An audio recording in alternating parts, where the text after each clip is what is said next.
Welcome to Furman Penipahan Channel. Teman-teman subscriber yang mengikuti channel saya, terima kasih, dan yang sudah subscribe, dan mudah-mudahan video-video saya ini bermanfaat ya. Di kesempatan ini saya berbicara soal Anies Baswedan yang belakangan sempat menjadi pembicaraan publik ketika dia gagal mencalonkan diri menjadi gubernur di Pilkada DKI Jakarta. Tentu ini sebuah suatu yang sangat menggemparkan, karena dia sempat menjadi calon presiden yang kemudian ingin mendaftarkan diri menjadi gubernur, itu gagal, dijegat oleh berbagai macam dinamika di dalam politik.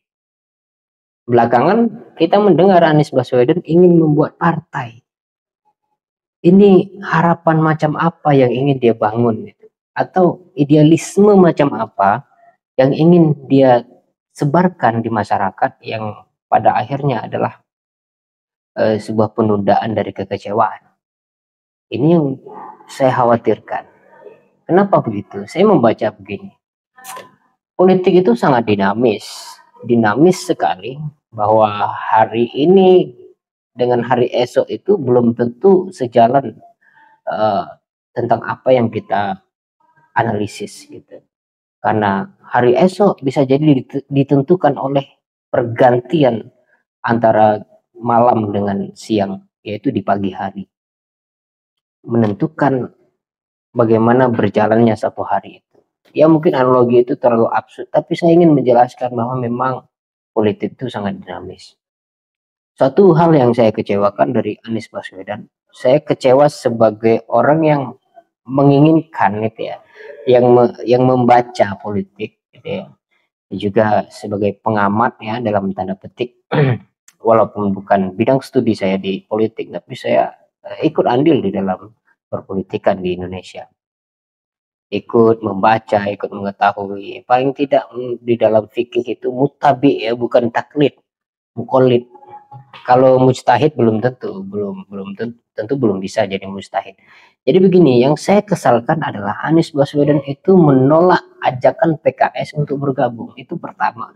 Yang kedua, Anies Baswedan menolak bergabung ajakan PDIP, walaupun tidak ada kata mengajak di dalam PDIP, tapi sinyal yang sangat kuat itu tentu sudah terbaca dan tercium oleh Anies Baswedan. Tapi apa yang terjadi, Anies Baswedan itu seolah-olah dia tetap pada pendiriannya bahwa dia bukan berkeinginan mengejar menjadi gubernur dan sebagainya, seolah-olah tidak memiliki ambisi. Dia tampil sebagai orang yang memenuhi ambisi orang lain.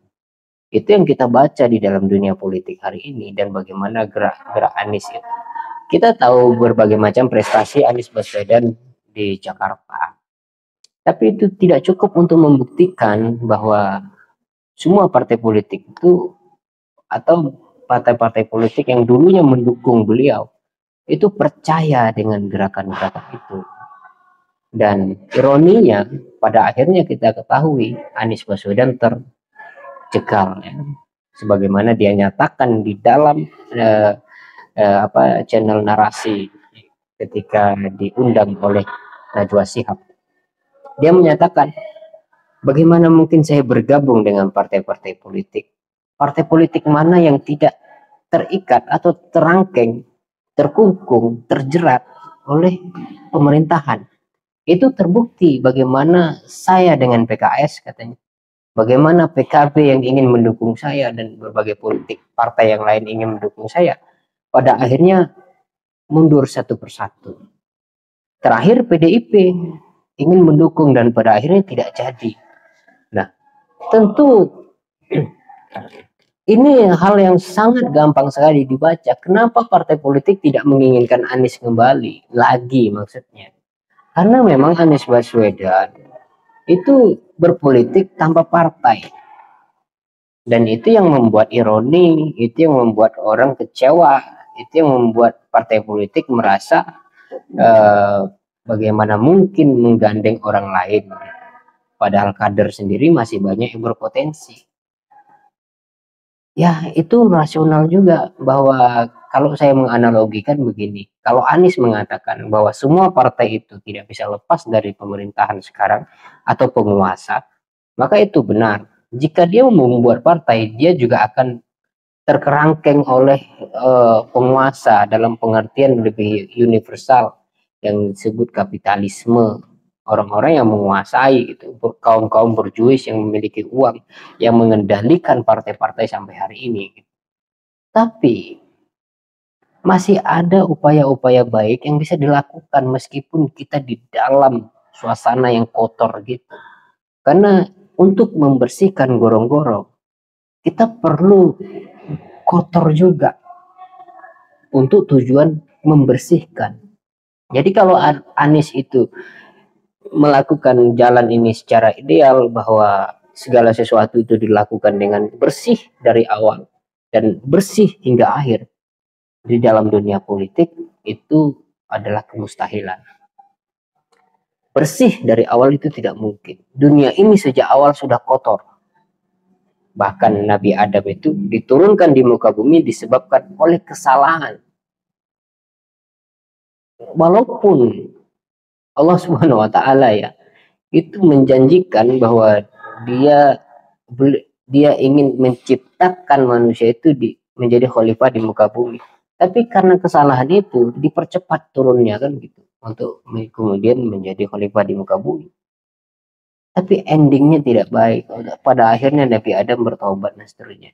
Ya Nabi harusnya belajar dari manusia pertama itu. Anies Baswedan tidak mengerti atau dia terlalu percaya bahwa banyak pendukungnya gitu. Kita lihat saja ketika dia membuat partai politik, apakah pengikutnya banyak gitu.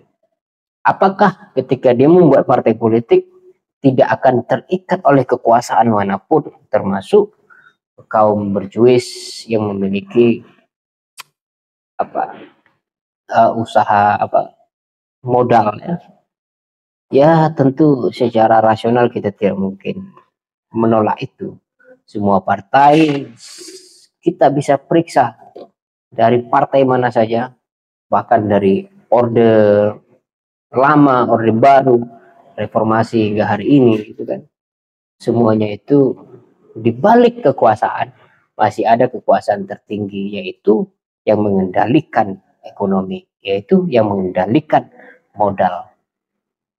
Jadi mustahil, dan harapan yang diberikan oleh Anies Baswedan itu sebenarnya adalah harapan palsu yang hanya akan membuat kumpulan-kumpulan orang-orang yang bodoh dalam pengertian politik, kumpulan-kumpulan orang yang bodoh yang sudah mengerti kumpulan-kumpulan itu hanya akan mendapatkan kesia-siaan dalam perjuangan.